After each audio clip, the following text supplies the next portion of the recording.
बच्चों, बुद्धि है, ज्ञान है, कौशल है, योग्यता है और तकनीकी है ना। तो मानव के पास क्या है, मनुष्य के पास क्या है, बुद्धि है, ज्ञान, ठीक, योग्यता, कौशल है और तकनीकी है। इन तीनों चीज़ों का इस्तेमाल करके मनुष्य जो है वो क्या करता है, प्राकृतिक चीज़ों का बेहतर उपयोग करता है ना। इस ज्ञान का, इस कौशल का और इस तकनीकी का मनुष्य प्रयोग करता है। किसके लिए करता है, जो हमारी प्राकृतिक चीज़ें हैं उनका बेहतर उपयोग करने के लिए मनुष्य अपने ज्ञान का, अपने कौशल का और अपनी तकनीकी का प्रयोग करता है।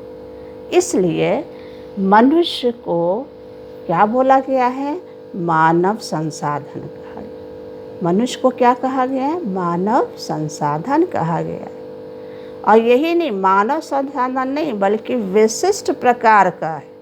मानव संसाधन जो है वो विशिष्ट प्रकार का संसाधन है।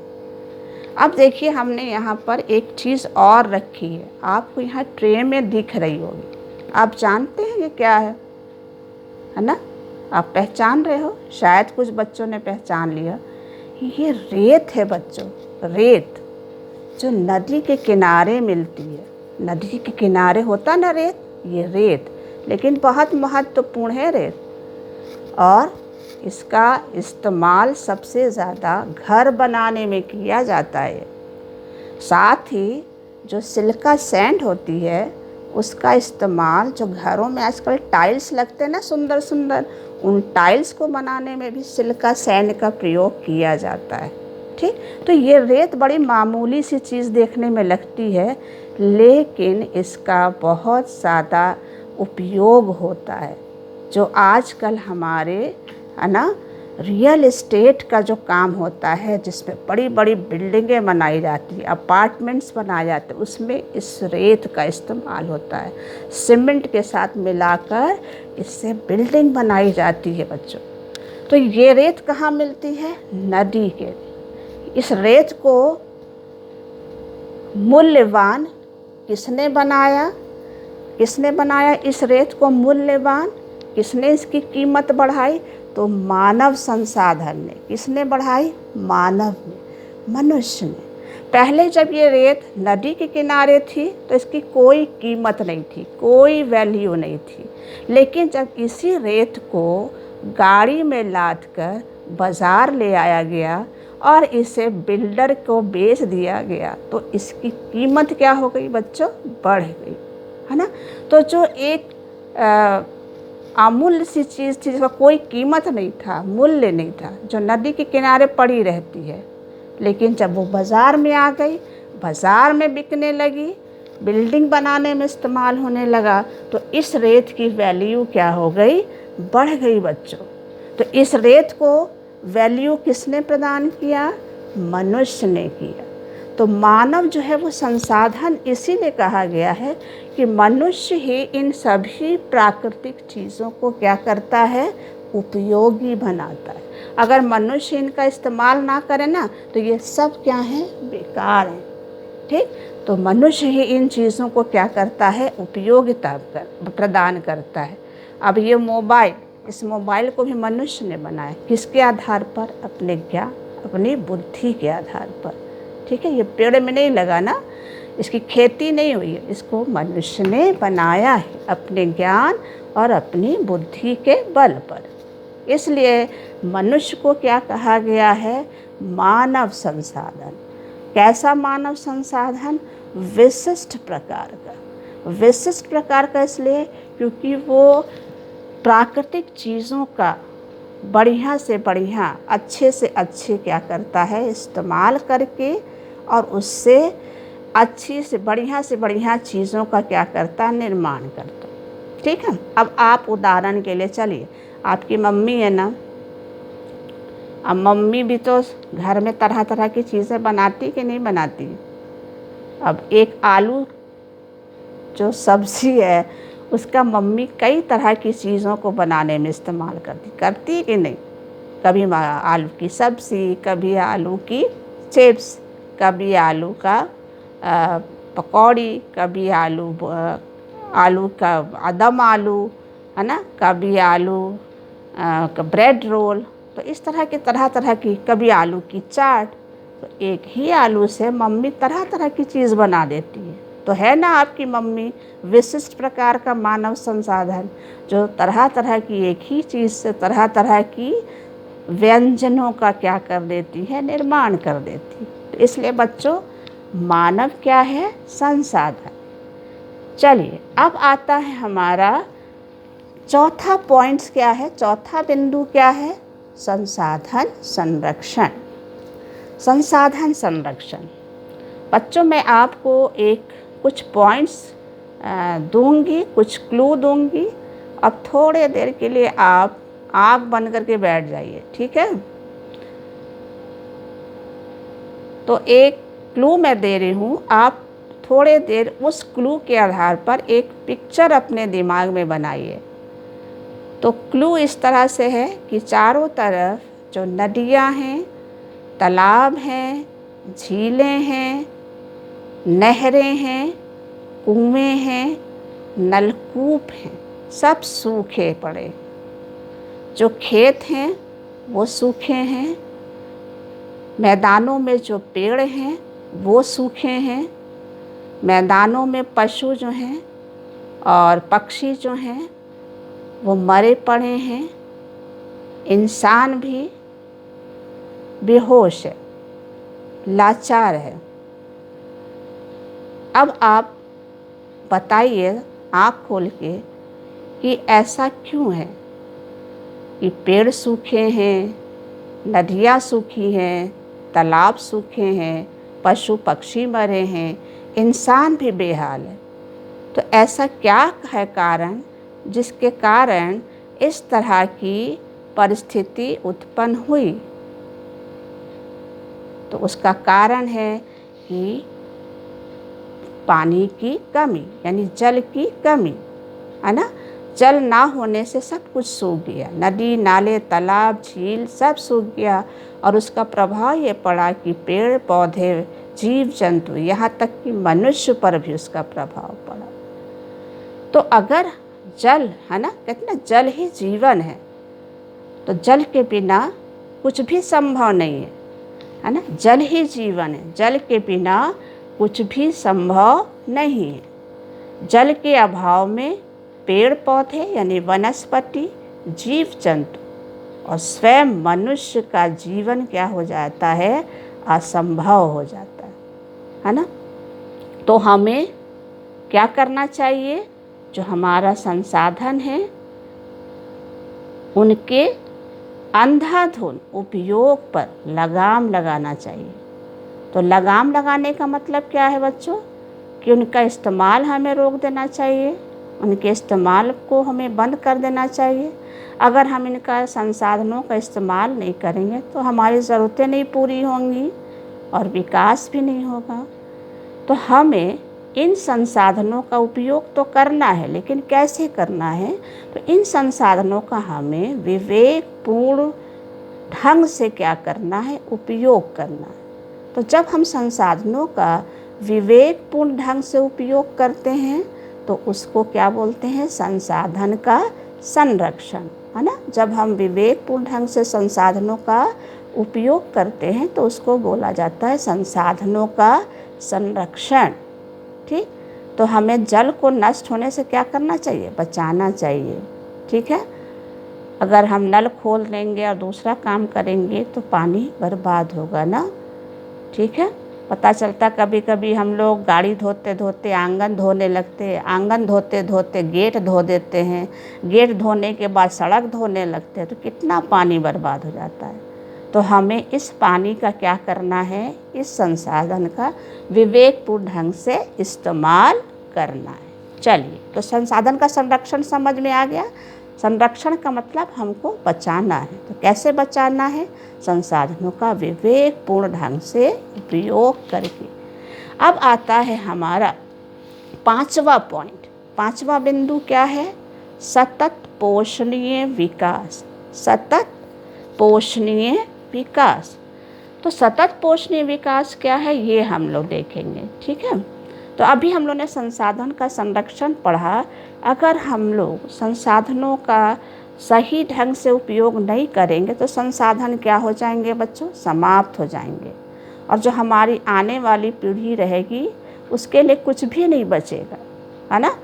तो सतत पोषणीय विकास जो है उसका मतलब है कि हमें संसाधनों का इस प्रकार से प्रयोग करना है कि जो वर्तमान पीढ़ी है, वर्तमान मतलब जो आज की पीढ़ी है और जो आने वाली पीढ़ी है, दोनों ही इससे क्या हो सकें? लाभान्वित हो सकें। तो सतत पोषणीय विकास का मतलब होता है ये एक ऐसी प्रक्रिया है जिसमें संसाधनों का, जो हमारे प्राकृतिक संसाधन है ये सब, इनका इस्तेमाल हमको इस तरह से करना है, प्रयोग इस तरह से करना है कि वर्तमान मतलब जो हम लोग आज की पीढ़ी है, तो वर्तमान पीढ़ी के साथ साथ भावी पीढ़ी भी इससे लाभ उठा सके। ऐसा ना हो कि आज हम लोग सब खा पी के सब ख़त्म कर दें और जब 50 साल के बाद जो पीढ़ी आएगी तो कहेगी कि अरे हमारे पूर्वजों ने तो हम लोग के लिए कुछ छोड़ा ही नहीं, है ना। मिट्टी खाली कर दी, खनिज खाली कर दिया, पानी नहीं छोड़ा, पेड़ नहीं छोड़ा, जानवर नहीं छोड़े, कुछ नहीं छोड़ा, है ना। तो हमें ऐसा नहीं करना है ना। हमें अपने संसाधनों का इस तरह से इस्तेमाल करना है कि हमें भी लाभ मिले और जो आने वाली जो पीढ़ी है उसे भी इससे क्या मिले? लाभ मिले। तो इसे ही क्या बोलते हैं बच्चों? सतत पोषणीय विकास। तो सतत पोषणीय विकास का मतलब है संसाधन का इस प्रकार इस्तेमाल करना कि वर्तमान पीढ़ी के साथ साथ भावी पीढ़ी को भी लाभ मिल सके। अब चलते हैं सतत पोषणीय विकास के क्षेत्र। सतत पोषणीय विकास के जो क्षेत्र हैं उसमें पहला है पृथ्वी के जो जीवन शक्ति, यानी पृथ्वी पर जो जीवन है और जो उसमें विविधता है उसका हमको क्या करना है? संरक्षण करना, उसको बचाना है। और दूसरा है प्राकृतिक संसाधनों के ह्रास को कम करना है। जो हमारे प्राकृतिक संसाधन से वनस्पति है, मिट्टी है ना, और हमारा जल है, इनके ह्रास मतलब जो इनमें कमी आ रही है इसको क्या करना है? उसको कम करना है, ठीक है।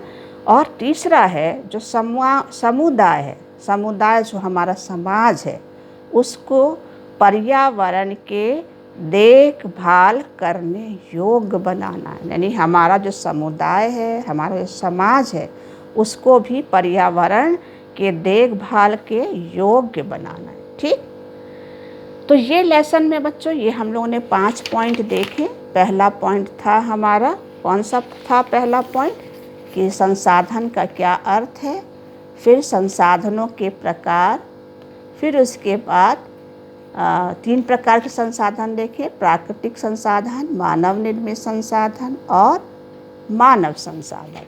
फिर उसके बाद हम लोगों ने देखा प्राप्ति के आधार पर वर्गीकरण। तो प्राप्ति के आधार पर संसाधन को 2 भागों में बांटा गया और वो है आपका पहला सर्वव्यापक संसाधन और दूसरा स्थानिक संसाधन। फिर उसके बाद हम लोगों ने देखा तीसरा मानव निर्मित संसाधन, दूसरा मानव निर्मित संसाधन और तीसरा मानव संसाधन। फिर हम लोगों ने देखा चौथा पॉइंट संसाधन का संरक्षण और 5वां पॉइंट हम लोगों ने देखा सतत पोषणीय विकास। चलिए बच्चों, तो ये हमारा सतत पोषणीय विकास है। सतत पोषणीय विकास के लिए संयुक्त राष्ट्र संघ, जिसको हम यूएनओ बोलते हैं, ने 2030 तक 2015 से लेकर 2030 तक 17 लक्ष्यों को पूरा करने का संकल्प लिया है। संयुक्त राष्ट्र संघ यानी यूएनओ ने सतत पोषणीय विकास के लिए 2015 से 2030 तक 17 लक्ष्यों को पूरा करने का संकल्प लिया है। इन 17 लक्ष्यों में से 5 लक्ष्य जो हैं उन पर ज़्यादा जोर दिया गया और ये 5 लक्ष्य को 5P के नाम से जाना जाता है। किसके नाम से जाना जाता है? 5P।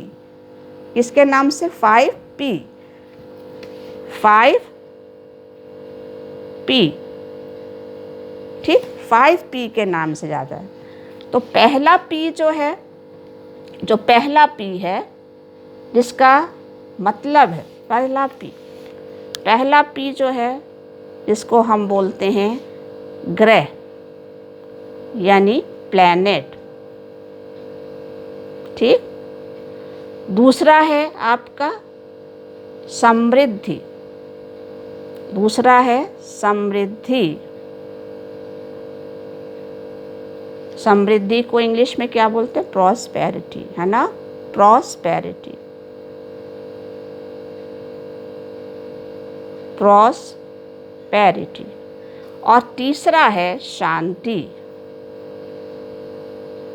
शांति को क्या बोलते हैं? पीस। शांति को क्या बोलते हैं? पीस। चौथा है आपका,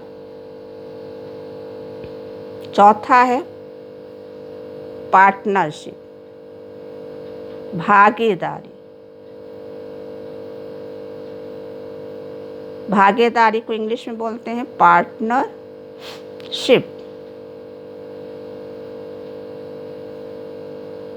और पांचवा है लोग। लोग को इंग्लिश में क्या बोलते हैं? पीपल।